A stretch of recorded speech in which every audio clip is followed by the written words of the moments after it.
In a quiet valley of the Rio Pampacona, northeast of Cusco, the stage is set for one of the great modern feats of exploration. It is 1976, and men have traveled to the moon in spaceships. But to travel here means saddle sores, blistered feet, and aching muscles. For Edmundo Guillen, it is a small price to pay.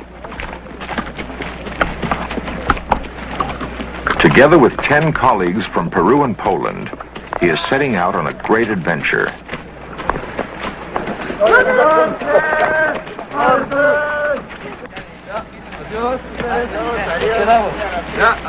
Guillen's mission is of more than simple academic curiosity. He is out to recapture a place and a moment in history. And if he can, to set the record straight on the final chapter of the Inca Empire.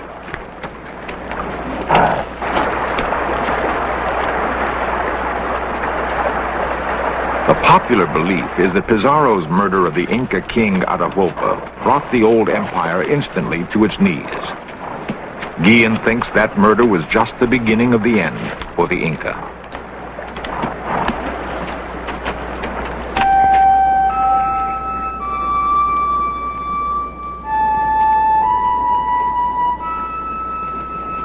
Once over the first ridge from Pampacona, the trek begins in earnest.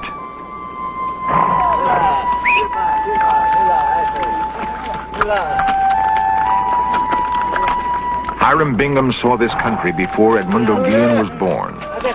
He gloried in its breathtaking beauty and struggled valiantly to unlock its mysteries. But Bingham did not have the blood of Incas in his veins. Guillen does.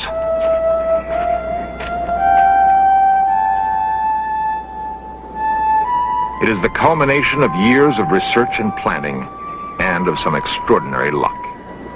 In the Spanish archives at Seville, Guillen discovered letters written by soldiers of the king sent to battle the Inca. They described Vilcabamba in detail, including the neighboring geography. Guillen knows that the secret is within his grasp.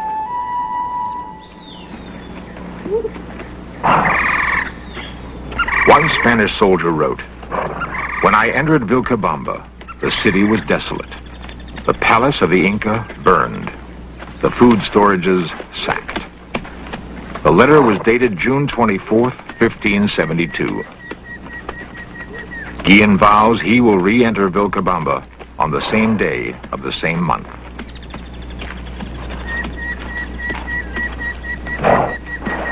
Each tree along the route could be a signpost. Each valley might be the one described in letters written by Spanish soldiers.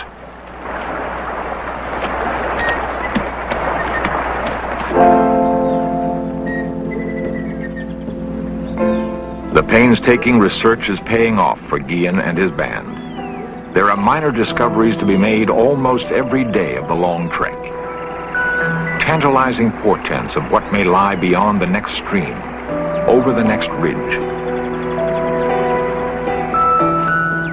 Along a river named on no map, Guillen and his band are intrigued by what seems to be a cave entrance.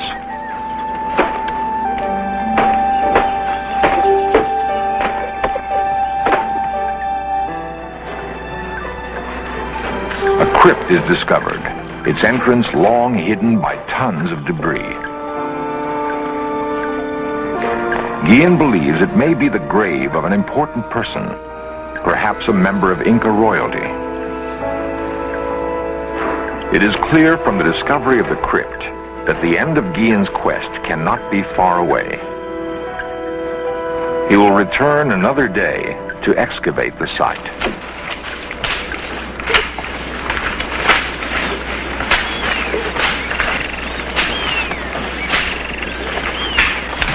Great effort is still required if the last chapter to the Inca Empire is not to be written from the memoirs of some long-dead Spanish priest who may have been angered because proud savages worship the sun. There are only 2 days left if Guillen is to make his rendezvous with history on schedule.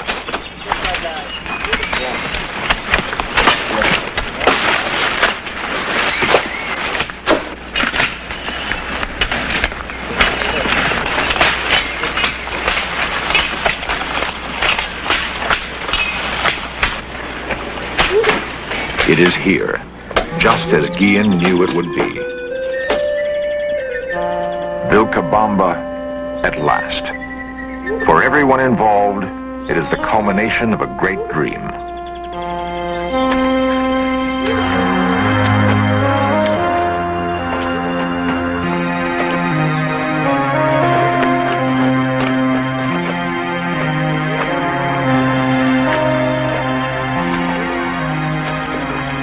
It is 10 a.m., June 24th. Precisely 403 years have passed since soldiers of Spain sacked this city.